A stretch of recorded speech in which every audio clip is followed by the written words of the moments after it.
بسم اللہ الرحمن الرحیم نحمدہ و نصلی علی رسولہ الکریم اما بعد۔ اللہ تعالیٰ کا جتنا شکر ادا کیا جائے کم ہے، اور جو بھی حالتیں انسان پہ گزرتی ہیں، ہمارے حضرت مولانا تقی عثمانی صاحب اللہ تعالیٰ ان کی زندگی میں برکت عنایت فرمائے، فرماتے ہیں کہ اس میں آدمی کو غالب شکر رکھنا چاہیے۔ جو بھی حالتیں ہوتی ہیں اس میں یا تو آدمی کی مرضی کے مطابق کوئی چیز ہو رہی ہوتی ہے تو اس پہ شکر کرے۔ کوئی ایسی بات ہے جس سے غم، اندیشہ، فکر ہے، پریشانی ہے، اس پہ صبر کرے، اور گزشتہ چیز ہے کے بارے میں خیال آئے کہ یہ کیسے ہو گیا، کیا ہو گیا، غلطی ہو گئی، تو اس پہ استغفار اور آئندہ کے اندیشوں کے لیے اللہ سے پناہ، اور ہر وقت یہ رجوع اللہ ہو رہا ہے، اور یہی مین چیز ہے۔ حضرت فرماتے ہیں کہ یہی ہمارے اسباق ہیں، اور یہی چیز ایسی ہے کہ یہ دائمی ہو جائے، یہ اللہ تعالیٰ سے تعلق پیدا کر دیتی ہے، اور یہ تعلق ہر وقت رہتا ہے بندے کا۔ کسی وقت شکر ادا کر رہا ہے، بیٹھا ہوا ہے، ہر چیز طبیعت کے مطابق ہے، بجلی آ رہی ہے، پنکھا چل رہا ہے، کوئی پریشانی نہیں ہے، جو بیمار تھا وہ بہتر ہو گیا ہے، اور اس طرح کی جتنی بھی نعمتیں ہیں اس پہ سوچ سوچ کے شکر ادا کر رہا ہے، اور یہی چیز غالب رکھنا ہے، کیونکہ اگر حقیقتاً دیکھا جائے تو باتیں جو نعمتیں ہیں جو اللہ تعالیٰ کی ہماری طرف، وہی زیادہ ہیں، سب سے زیادہ وہی نعمتیں ہیں جو ہماری طرف ہیں اللہ تعالیٰ کی، تو ان پہ شکر ادا کرتے رہیں۔ اور سب سے بڑی کہ اللہ تعالیٰ نے ہم کو پیدا کیا، انسان بنایا، مسلمان بنایا، حضور صلی اللہ علیہ وآلہ وسلم کی امت میں سے فرمایا، اور توفیق عنایت فرمائی اپنے نام لینے کی۔ ہزارہ لوگ ہیں جو مسلمان نہیں ہیں، جو مسلمان ہیں اس میں سے بھی کتنے لوگ ہیں جن کو اللہ نے توفیق دی ہوئی ہے اپنی بارگاہ میں حاضری کی، اپنا نام لینے کی، گناہ کو گناہ سمجھنے کی، نیکی کو نیک کام سمجھنے کی۔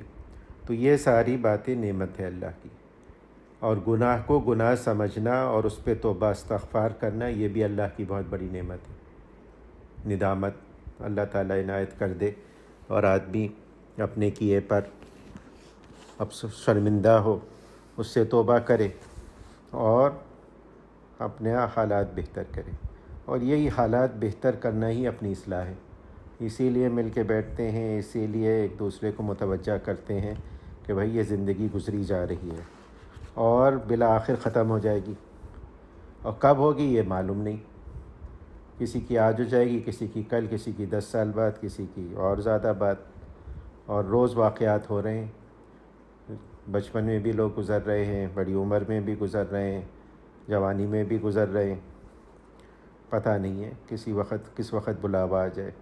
تو اپنی سی تیاری کرنا ہے، یا کم از کم اتنا تو احساس ہو کہ بھئی تیاری جیسی ہونی چاہیے وہ نہیں ہوئی اور ہمیں کرنی ہے، تو اللہ تعالیٰ اس پہ بھی مغفرت فرما دیتے ہیں، اس پہ بھی کرم و فضل کا معاملہ فرما دیتے ہیں۔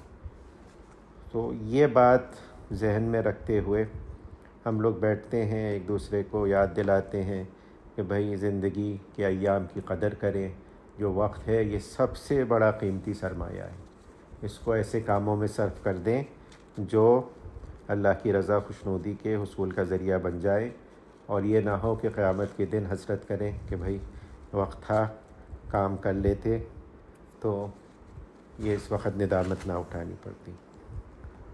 اور اسی کے لیے بزرگ فرماتے ہیں کہ بھئی نظام الاوقات بناؤ، اپنے کے زندگی میں ڈسپلن لاؤ، اور یہ بات آج کل کا سب سے بڑا مجاہدہ ہے کہ وقت پہ سونا، وقت پر اٹھنا، وقت پہ کھانا کھانا، ہر چیز، اور اسلام سکھاتا ہی ہے یہ، حضور صلی اللہ علیہ وآلہ وسلم نے اپنی زندگی میں، اپنی تعلیمات میں، ہر چیز میں بتایا۔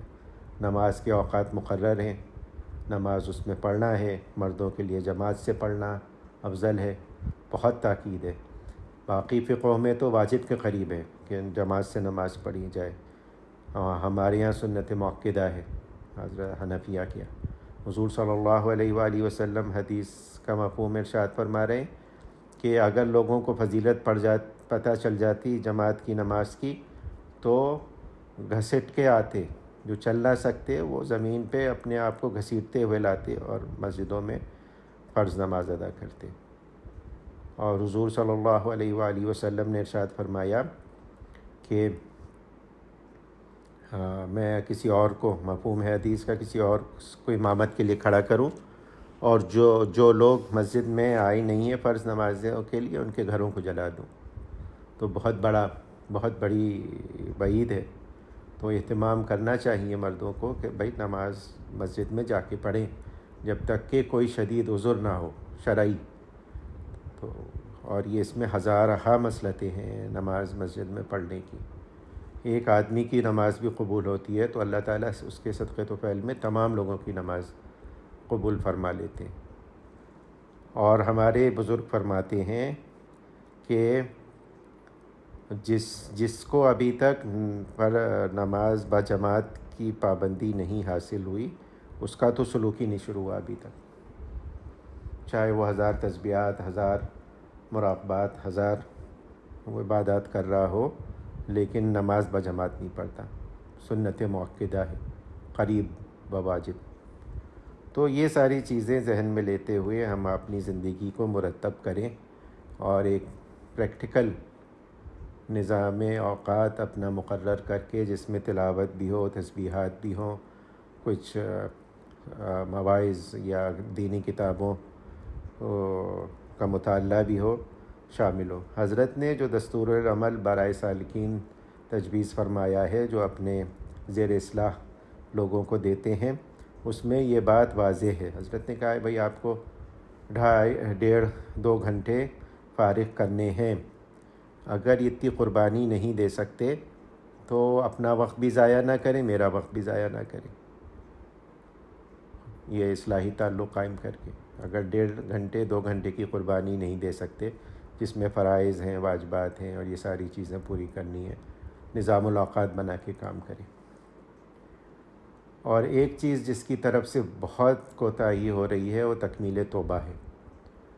تکمیل توبہ کا مطلب یہ کہ آدمی غفلت میں رہا، 50 60 70 30 32 سال زندگی میں نمازیں غائب کرتا رہا، قضا کرتا رہا، روزے قضا کرتا رہا، اب متوجہ ہوا دین کی طرف تو اب اس کے لیے واجب ہے کہ جو فرائض واجبات قضا کیے ہیں ان کی ادائیگی کرے، یہ واجب ہے۔ نوافل سے زیادہ اس کی اہمیت ہے۔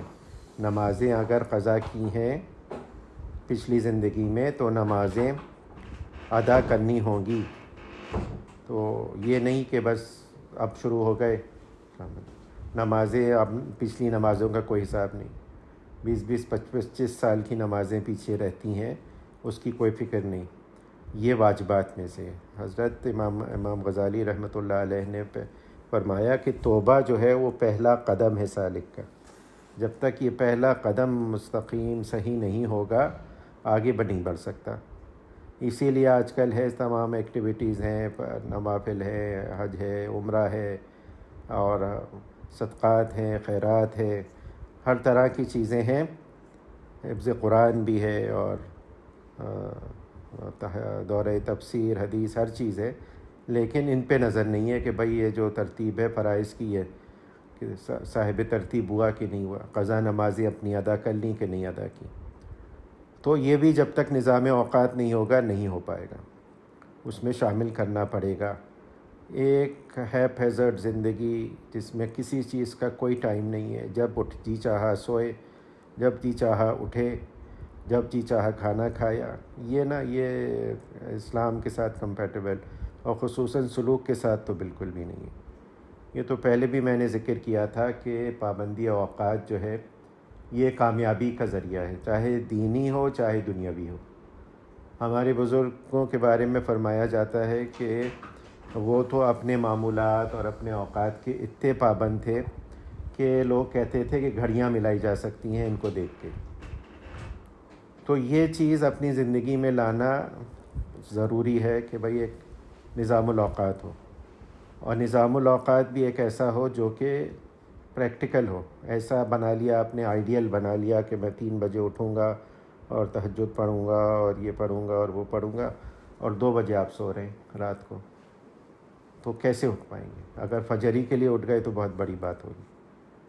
تو اور یہ کہ کسی کے مشورے سے بنایا جائے، جو کہ جس کو آئیڈیا ہو کہ بھائی کیا پریکٹیکل ہے ہمارے لیے، کیا چیز نہیں ہے۔ اور یہی بات حاصل ہوتی ہے مشورے سے اور اصلاح سے، کہ آدمی کسی سے پوچھ کے چلتا رہے جو کہ اس راستے پہ چلا ہوا ہے۔ آج کل ہمیں کہیں کا پتہ نہیں ہوتا کہ ہمیں کہیں پہنچنا ہے، تو کسی سے پوچھتے کہ وہاں جانا ہے اور کیسے پہنچیں گے۔ راستہ نہیں پتہ ہوتا تو کسی سے پوچھتے ہیں، کچھ نہیں تو گوگل میپ لگا لیتے ہیں، وہ گائیڈ کرتا ہے۔ بغیر اس کے چلنے سے آدمی ڈرتا ہے کہ کھو جاؤں گا، کہاں کا کہاں پہنچ جاؤں گا، اور وقت بھی ضائع ہوگا، پٹرول بھی ضائع ہوگا، اور جہاں پہنچنا ہے وہاں نہیں پہنچ سکوں گا۔ تو یہ اللہ تعالیٰ دکھاتے ہیں کہ بھئی ہر چیز میں محتاج ہیں ہم۔ بس اب دین ہی ایک ایسا معاملہ یتیم سا رہ گیا ہے جس میں ہم انڈیپینڈنٹ ہیں، جو جی چاہے کریں۔ سب لوگ یہی سمجھتے ہیں دین ہے۔ حضرت مولانا وسیع اللہ رحمۃ اللہ علیہ، اللہ تعالیٰ ان کے درجات بلند کرے، فرماتے تھے کہ دین کے بارے میں یہ تصور ہے کہ یہ ایسا جامہ ہے جس کا الٹا سیدھا نہیں ہے، یعنی ایک ایسا کپڑا ہے جس کا نہ الٹا ہے نہ سیدھا ہے، جس طرح سے چاہو پہن لو اس کو۔ تو دین کے بارے میں ساری مشقت رہ گئی ہے، ورنہ ایک چھوٹا سا گیجٹ لیتے ہیں ہم لوگ، گاڑی لیتے ہیں، کچھ لیتے ہیں، تو یا تو معلوم کرتے ہیں یا اس کا مینول پڑھتے ہیں کہ بھائی کس طرح، اور ہزار چیزیں ایسی ہوتی ہیں جو پتہ نہیں چلتی، بعد میں پوچھ کے چلتی ہیں۔ تو دین کا معاملہ بھی ایسے ہی ہے کہ پوچھ کے ہوتا ہے۔ ضروری نہیں ہے کہ ایک چیز بہت افضل ہو وہ ہمارے لیے بھی افضل ہی ہو۔ حضور صلی اللہ علیہ وآلہ وسلم کی خدمت میں صحابہ حاضر ہوئے، حدیث کا مفہوم ہے، کہا کہ جہاد میں جانا چاہتے ہیں، اور جہاد اتنی بڑی چیز، فضیلت کی چیز، اور شہید اس میں اگر کوئی شہید ہو گیا تو سیدھا جنت میں گیا، اور وہ بھی حضور کی معیت میں جہاد غزوے میں۔ تو حضور صلی اللہ علیہ وآلہ وسلم نے پوچھا کہ بھائی تمہارے والدین زندہ ہیں؟ کہا کہ ہاں زندہ ہیں اور بوڑھے ہیں۔ تو حضور نے کہا نہیں، جاؤ ان کی خدمت کرو، تمہارا جہاد یہ ہے، منع کر دیا۔ اور ایک صحابی آئے، انہوں نے کہا کہ میں حضور میں اپنے ماں باپ کو روتا چھوڑ کر آیا ہوں آپ کے ساتھ جہاد میں شریک ہونے کے لیے۔ انہوں نے کہا، فرمایا واپس جاؤ، ان کو ہنساؤ، خوش کرو، کوئی ضروری نہیں ہے تمہارا جہاد پہ جانا۔ لیکن آج کل کسی سے مشورہ نہیں ہے، جو جی چاہے کریں، چلے پہ نکلیں، 4 مہینے پہ نکلیں، اب تعلیم چھوڑ کر مدرسے میں داخل ہو جائیں، کسی سے مشورہ نہیں کرنا۔ تو اور یہ خودرائی، حضرت حکیم الامت حضرت مولانا اشرف علی تھانوی قدس اللہ سرہ فرمایا کرتے تھے، خودرائی تو رائی کے دانے کے برابر بھی نہیں ہونی چاہیے۔ تو کیونکہ خودرائی تکبر اور بڑائی اس سے آتی ہے کہ میں بہت جانتا ہوں، میں جو کہہ رہا ہوں وہ صحیح ہے، میں جو سوچ رہا ہوں، جو میں پلان کر رہا ہوں، جو میرا موقف ہے، یہ سب سے اچھا ہے، مجھے کیا ضرورت کسی سے پوچھوں۔ کوئی ٹوک دے تو پھر آگ ہی لگ جائے اوپر سے نیچے تک۔ تو پوچھ کے کرنا چاہیے دین کا کام۔ اسی لیے ہم آپس میں بیٹھ کے بات کرتے ہیں اور ایک دوسرے کو متوجہ کرتے ہیں اس طرف۔ یہ حضرت امام عبد الوہاب شعرانی کی کتاب میں سے ہم لوگ پڑھ رہے ہیں، اللہ تعالیٰ ان کے درجات بلند کرے اور ہمیں مستفید فرمائے ان کی باتوں سے۔ فرما رہے ہیں کہ دین کی طرف جب لوگ آتے ہیں تو ہر ایرا غیرہ اور جان پہچان والا بھی ان کے خلاف ہو جاتا ہے، کثرت سے انکار کرتا ہے۔ فرماتے ہیں عزیز تم پر یہ بات مخفی نہ ہونی چاہیے کہ جو لوگ سلوک پہ چلتے ہیں ان کی آبرو کے پیچھے اکثر لوگ پڑتے ہیں۔ اس کا سبب یہ ہے کہ ان میں سے ہر ایک دربار الہی میں داخل ہونے کی تمنا کرتا ہے، اور اس دربار میں داخل ہونا اس شخص کے لیے حرام ہے جو مخلوق کی نگاہوں میں کوئی بھی مرتبہ اپنے لیے چاہتا ہو۔ اسی لیے حق تعالیٰ ان پر مخلوق کو مسلط فرماتے ہیں اور مخلوق کے جھوٹے اور بہتان سے ان کی آبرو کو چاک کرتے ہیں، تاکہ یہاں تک کہ بجز اللہ حق شاہ تعالی شانہ کے کسی کی طرف ان کو میلان نہیں ہوتا، نہیں رہتا۔ دین پہ جو لوگ چلتے ہیں ان پہ بہت اعتراض ہوتے ہیں، ان کے پیچھے لوگ بہت پڑھتے ہیں، وہ ملا ہو گئے، مولوی ہو گئے، ان کا تو منطقی الگ ہے، ان کا تو ارستہ ہی الگ ہے، یہ تو آتے بھی نہیں ہیں، ملتے بھی نہیں ہیں، سیدھے منہ بات نہیں کرتے، ہر وقت منہ بنا رہتا ہے، اور جیسے غصے میں ہو، ہزار اعتراض سچے جھوٹے، اور ہوتے اور کس سے ہوں گے؟ یہ جان پہچان والوں سے سب سے زیادہ ہوں گے، گھر والوں سے سب سے زیادہ ہوں گے، اور گھر والوں میں بھی بیوی سے سب سے زیادہ ہوں گے۔ سب سے بڑا مجاہدہ ہوگا نا حضرت غلام علی رحمۃ اللہ علیہ۔ آج کل ہمارے یہاں پاکستان انڈیا میں جتنے بھی نقشبندی مجددی سلاسل چل رہے ہیں انہی کے تھرو چل رہے ہیں، بلکہ ترکی کا جو بھی، ترکی میں بھی جو سلسلہ ہے نقشبندیہ انہی کے تھرو چلتا ہے۔ تو ان کی شہرت سن کے ایک پٹھان مرید آیا، پوچھتا پاچھتا ان کے گھر پر پہنچا، تو حضرت تو خانقاہ میں تھے، بیگم سے ملاقات ہو گئی ان کی، تو کہا کہ شیخ صاحب کہاں ہیں؟ لیکن کون شیخ صاحب؟ یا کوئی شیخ ویخ نہیں رہتا؟ وہ کہنے لگے وہ شیخ غلام علی۔ وہ تو جھوٹا پیر ہے، اور تو بالکل ہی نکما آدمی ہے، کسی کام کا نہیں ہے، بس روٹیاں کھاتا رہتا ہے۔ ہزار باتیں سنائیں اس نے، بیوی نے۔ اس کو بہت غصہ آیا، پٹھان ولایتی آدمی تھا، تو کہنے لگا کہ میرا جی تو چاہ رہا ہے کہ چاقو نکالوں اور گھونپ دوں، لیکن عقیدت سے آیا تھا۔ کہنے لگا شیخ کی بیوی ہے، خاموش رہ گیا۔ حضرت کی خدمت میں خانقاہ پہنچا، غصے میں تپا ہوا، بالکل لال ہوا۔ تو حضرت دیکھی کہ سمجھ گئے کہ گھر سے آ رہا ہے۔ حضرت دیکھ کے اس کو ہنسے، کہنے لگے کہ گھر سے ہو کر آ رہے ہو؟ کہنے لگا حضرت آپ کی اہلیہ تھیں اس لیے چھوڑ دیا، میں کوئی اور ہوتا نا تو کام تمام کر دیتا۔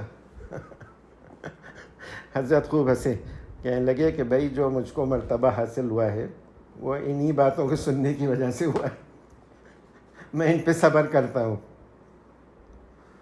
تو حضرت یہی فرما رہے ہیں کہ لوگ پیچھے پڑ جائیں گے، اور یہ امتحان ہے، یہ امتحان ہوتا ہے کہ کتنا پکا ہے آدمی۔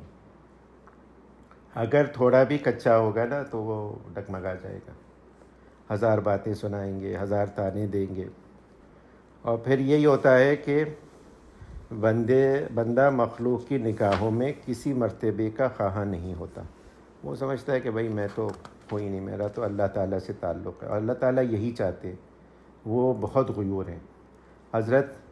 ہمارے حضرت فرماتے ہیں، حضرت مفتی تقی عثمانی صاحب، اللہ تعالیٰ صحت میں اور زندگی میں برکت دے ان کی، کہ ہمارے والد صاحب فرماتے تھے بھائی تم لوگوں کا کیا معاملہ ہے، اتنے سارے دوست ہیں، یہ بھی دوست، یہ بھی دوست، یہ بھی دوست، کبھی اس سے ملنا ہے، کبھی اس سے ملنا ہے، کبھی ہمیں تو پوری زندگی میں 1.5 یا 2 دوستوں سے زیادہ کوئی دوست ملا ہی نہیں آج تک۔ تمہارے اوپر ہمیں تعجب ہوتا ہے کہ اتنے سارے دوست ہیں تمہارے۔ تو ہوتا یہی ہے کہ اللہ تعالیٰ غیور ہے، وہ پسند نہیں کرتے، وہ زیادہ تر تعلقات توڑوا دیتے ہیں، اور یہ ہوتا ہے ایک دیندار لوگوں کو ایک رہتا ہے شروع میں صدمہ کہ بھائی ہمارا کوئی دوست نہیں ہے، یا ہمارا کوئی ایسا نہیں ہے جسے آج کل کی اصطلاح میں بیسٹ فرینڈ کہا جاتا ہے۔ فرماتے ہیں کہ میں نے اپنے شیخ حضرت سیدی علی خواص رحمۃ اللہ علیہ سے سنا، فرماتے تھے کہ حق تعالیٰ کسی بندے کو اس وقت تک خاص اپنا نہیں بناتے جب تک کہ شیاطین الانس والجن ان گروہ بندی کر کے اس کو جھوٹ اور بہتان کا نشانہ نہ بنائیں۔ جب اس کا نفس مخلوق سے بیزار ہو جاتا ہے اور کسی کی طرف اسے التفات نہیں رہتا، اس وقت اس کو منتخب فرما لیتے ہیں۔ یعنی حالات ہی ایسے ہو جاتے ہیں کہ آدمی بدظن ہو جاتا ہے سارے تعلقات سے۔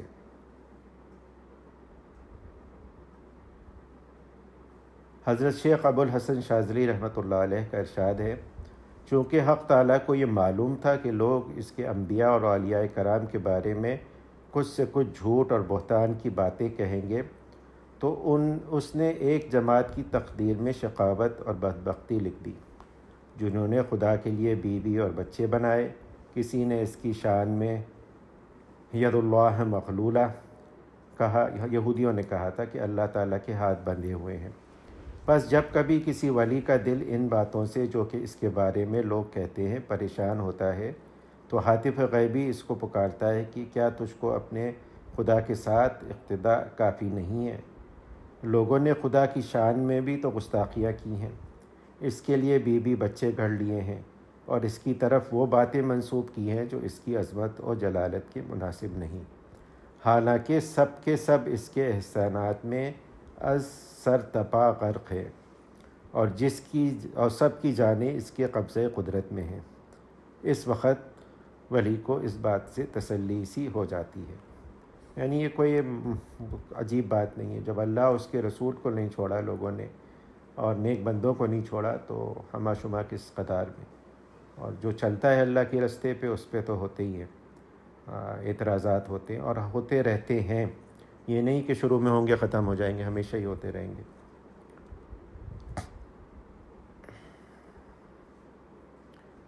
تو یہ بات حضرت نے کہا کہ ہمارے جو مشائخ تھے انہوں نے ہم سے اس بات پر عہد لیا کہ اس بات کے لیے تیار رہیں اور یہ نہ سمجھیں کہ دین پہ چلنے میں سب آسانیاں ہی آسانیاں ہو جائیں گی۔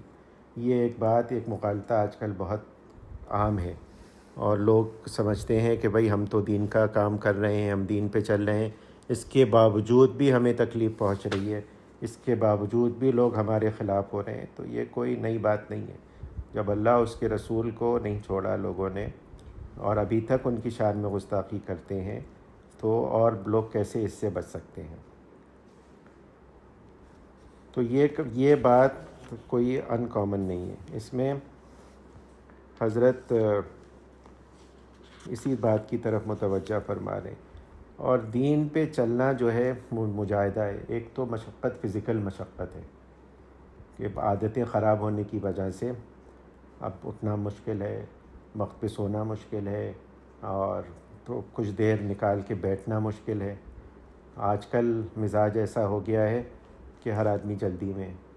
اب مجھ سے کہا جائے کہ بھئی قرآن پڑھو بیٹھ کے ایک جگہ، اور قرآن آرام سے ترتیب سے تجوید سے پڑھے گا تو کچھ نہ کچھ تو وقت لگے گا، تو وہ جلدی میں رہتا ہے بھئی یہ جلدی سے کسی طرح سے ہو جائے، جلدی سے ہوتا ہے نہیں، کیسے ہو سکتا ہے جلدی سے؟ تو یہ مشقت رہے گی۔ ایک مشقت فزیکل مشقت ہے، نہ مسجد جانا ہے، صبح اٹھنا ہے، ذکر کرنا ہے، یہ ساری۔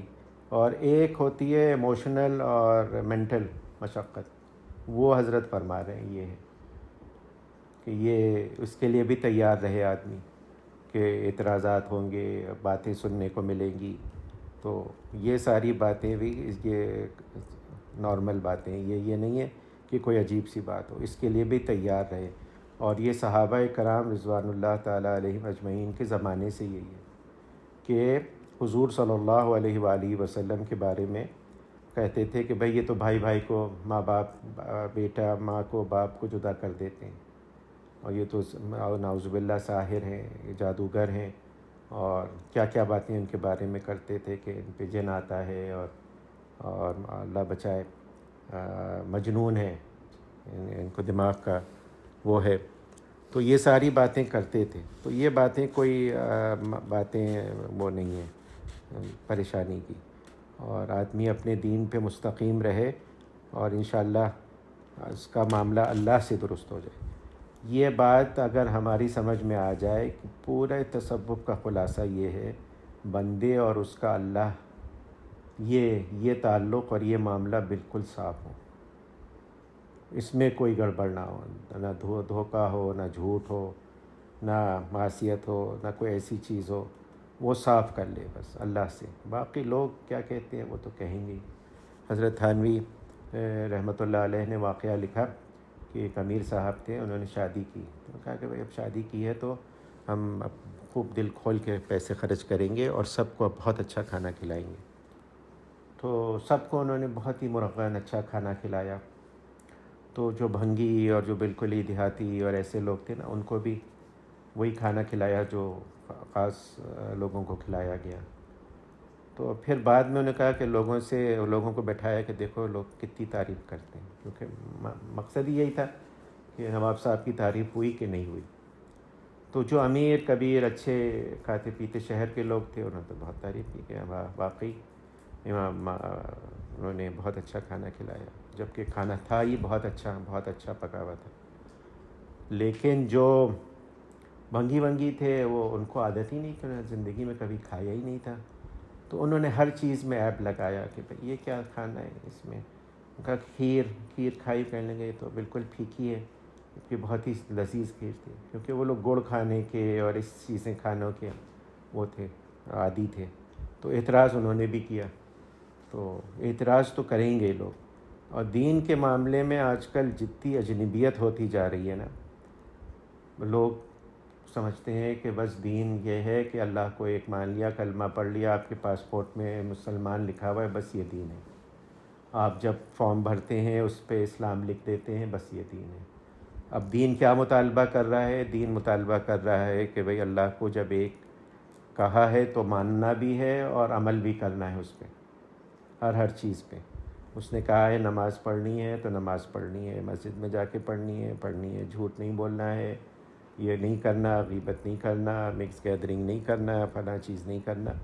اب وہاں جا کے کہتے ہیں کہ یہ کیا چیز ہے، یہ تو ہم نے آج تک سنا ہی نہیں، یہ تو نئی بات ہو گئی۔ تو یہ اجنبیت بڑھتی جا رہی ہے، تو اس اجنبیت کو بھی دور کرنے کی ضرورت ہے، اور آدمی عام لوگوں میں بھی سمجھا کر دین پہ ہمیں عمل کرنے کی ضرورت ہے، اور لوگوں کی باتوں سے اپنی ہمت اور اپنی کوشش کو چھوڑنے کی ضرورت نہیں۔ لوگ تو ہمیشہ یہی کہتے رہیں گے، کبھی بھی خوش نہیں ہوں گے، کیونکہ وہ جلتے ہیں۔ اصل بات یہی ہے، حسد ہے، اور وہ کامیابی نہیں دیکھ سکتے کسی کی بھی، نہ دین کی نہ دنیا کی، کہ ہم سے آگے کیوں نکلا، ہم سے بہتر کیسے ہو گیا۔ اصل بات یہی ہوتی ہے، اور اس میں پھر وہ اعتراضات کرتے ہیں۔ تو اللہ تعالیٰ کہنے سننے سے زیادہ عمل کی توفیق عنایت فرمائے، اور اصل چیز عمل ہی ہے۔ اسی لیے ہم لوگ بیٹھتے ہیں بھئی تھوڑا عمل ہو لیکن باقاعدگی سے ہو جائے، اور اللہ تعالیٰ کا اس پہ شکر، اور جو کمی کوتاہی ہو گئی ہے اس پہ استغفار کرتے رہیں، اور اسی طرح چلتے رہیں، اور جو بھی چلا ہے اسی طرح چلا ہے۔ ہمارے حضرت بہت فرماتے ہیں کہ بھئی بزرگوں کی زبانیں بہت پڑھو، اور حضرت فرماتے ہیں کہ اشرف السمانے ہے، اور شمان قاسمی ہے، اور تذکرۃ الرشید ہے، اور کیا کیا کتابیں ہیں، یہ حضرت بہت اہتمام کر کہتے ہیں کہ بھئی پڑھنا چاہیے، کیونکہ اس سے پتہ چلتا ہے کہ بھئی آدمی میں تبدیلی کیسے آئی، اور کس طرح سے وہ اللہ سے اس کا تعلق جڑا۔ کیونکہ ہم لوگ سمجھتے ہیں کہ کوئی جادوئی چیز ہے، ایک دم سے حاصل ہو جائے گی، کوئی نظر ڈال دے گا، یا کچھ ایسا وقت ہو جائے گا اور ہم بے اختیار ہو جائیں گے، اپنے آپ سے سارے اچھے کام ہونے لگیں گے اور برے کاموں سے ہم رکنے لگیں گے۔ تو ایسا معاملہ نہیں ہے۔ معاملہ یہی ہے کہ بھئی کوشش کریں گے اپنی سی، اور اللہ سے مانگیں گے، نیک صحبت رکھیں گے، تو انشاءاللہ ہوگا، ضرور ہوگا۔ حضرت ماسٹر شریف صاحب تھے ملتان میں، حضرت حکیم الامت کے خلیفہ بعد میں ہوئے، انہوں نے اپنی سوانح لکھی ہے پوری، اور اس میں بھی ذکر کیا ہے کہ بھئی میں تو عام آدمی تھا، ہیڈ ماسٹر تھا، اس زمانے کا ہیڈ ماسٹر بہت بڑی چیز ہوتی تھی۔ کہتے میں ویسی ہندو اسٹائل کی پگڑی باندھتا تھا، کلین شیپ تھا، سوٹڈ بوٹڈ رہتا تھا ہر وقت، اور پھر کیسے ان کا تعلق ہوا، آہستہ آہستہ جانا شروع کیا انہوں نے حضرت کی خدمت میں، پھر تعلق بڑھا، تو پھر اس سے آدمی کو تھوڑا اندازہ بھی ہوتا ہے اور ہمت بھی بڑھتی ہے۔ ورنہ اصل معاملہ یہی ہے کہ شیطان و نفس آدمی کو پست ہمت کر دیتے ہیں، بھائی تم سے تو نہیں ہوتا، بس چھوڑو، اتنا عرصہ ہو گیا، تم تو معمولات بھی نہیں کر سکتے، فرض نماز بھی نہیں پوری ہوتی تمہاری، اور یہ بھی نہیں ہوتی، تو بس چھوڑو اس کو، معاملے کو، بس بعد میں دیکھا جائے گا، ریٹائرمنٹ کے بعد، یا فلاں چیز کے بعد، یا فلاں چیز کے بعد۔ کوئی وہ یہ نہیں کہتا کہ کبھی نہیں ہوگا، دیتا ہے، ٹائم لیمٹ ضرور دیتا ہے کہ اس کے بعد کرا دوں گا، اس کے بعد کرنا، کیونکہ دھوکہ بھی دیتا ہے تو طریقے سے دیتا ہے۔ ہمارے حضرت فرماتے ہیں نا کہ عالم بھی بہت بڑا ہے، اور عاقل بھی بہت بڑا ہے عقلی دلیلیں دینے میں، اور ایک عالم ہے، عاقل ہے، اور لیکن عاشق نہیں ہے۔ اصل چیز ہے اللہ کی محبت پیدا ہو جانا. یہ پیدا ہو جائے تو پھر چوں چرا نہیں کرتا آدمی, لگا رہتا ہے انشاءاللہ, اور اسی سے کام بن جاتا ہے. اصل کام یہی ہے کہ بس یہ پیدا ہو جائے کسی طرح سے اللہ کی محبت. اور حضرت تھانوی یہی فرماتے ہیں کہ یہی چیزیں پھر آدمی کو پھر وہ قائم رکھتی ہے اور یہی تعلق بڑھاتی ہے, اور پھر یہی اسی سے کام بن جاتا ہے. اللہ تعالیٰ کہنے سننے سے زیادہ عمل کی توفیق عنایت فرمائے. اللہم صلی علی حبیبک محمد وعلی آل حبیبک محمد کما صلیت علی ابراہیم وعلی آل ابراہیم انک حمید مجید. اللہم بارک علی حبیبک محمد وعلی آل حبیبک محمد کما بارکت علی ابراہیم وعلی آل ابراہیم انک حمید مجید. یا العالمین یا غیاث المستغیثین یا معین المستجیرین, ہمارے تمام چھوٹے بڑے اگلے پچھلے خفیہ علانیہ گناہ اپنے کرم اپنے فضل سے معاف فرما دیجیے. یا العالمین یا غیاث المستغیثین. ہم کوئی تعویل نہیں کرتے, ہم کوئی عذر نہیں کرتے, اپنی نالائقی کا اقرار کرتے ہیں. یا العالمین آئندہ بھی ہم سے کوئی غلطی ہو جائے تو فوراً توبہ کی توفیق عنایت فرمائیے. ان لوگوں میں سے نہ فرما دیجیے تو دیدہ دلیری سے اور دانستہ طور پہ گناہ کرتے ہیں, اکڑ کے کرتے ہیں. یا العالمین اس میں معافی نہیں مانگتے, ان میں سے نہ فرمائیے. اپنے کرم اپنے فضل سے ہمارے لیے آسان کر دیجیے دین پہ چلنا. جو نفس و شیطان کا جو غلبہ ہے اس کو دور فرما دیجیے. یا العالمین ہمت و عزم و قوت عنایت فرما دیجیے. اپنی محبت اپنے حبیب حضرت محمد مصطفیٰ صلی اللہ علیہ وآلہ وسلم کی پکی سچی محبت ہمارے دلوں میں پیدا فرما دیجیے, اور ان محبتوں کو تمام دیگر محبتوں پہ غالب فرما دیجیے. اپنے حبیب حضرت محمد مصطفیٰ صلی اللہ علیہ وآلہ وسلم کی سچی پیروی کرنے کی توفیق عنایت فرمائیے. تمام خیر جو انہوں نے مانگا وہ ہمیں عنایت فرمائیے. تمام وہ شر جس سے انہوں نے پناہ مانگی اس سے ہمیں پناہ عنایت فرمائیے. یا العالمین یا غیاث المستغیثین. ہمیں, ہمارے گھر والوں, عزیز و قارب, رشتہ دار, پڑوسیوں, بیوی بچوں, تمام مسلمانوں کو, سب کو ہر طرح کے فتنے فساد, دیرپا موذی بیماریوں سے, ہر طرح کے شر فتنے فساد سے بچائیے. یا العالمین حلال واسع رزق بلا مشقت عنایت فرمائیے. یا بچے بچیاں جہاں کہیں بھی ہیں ان کی حفاظت فرمائیے. یا العالمین یا جو بیمار ہیں ان کو شفائے کاملہ عاجلہ دائمہ مستمرہ عنایت فرمائیے. یا العالمین یہ جو مریم حامد بیمار ہیں ان کو بھی شفائے عاجلہ کاملہ دائمہ مستمرہ عنایت فرمائیے.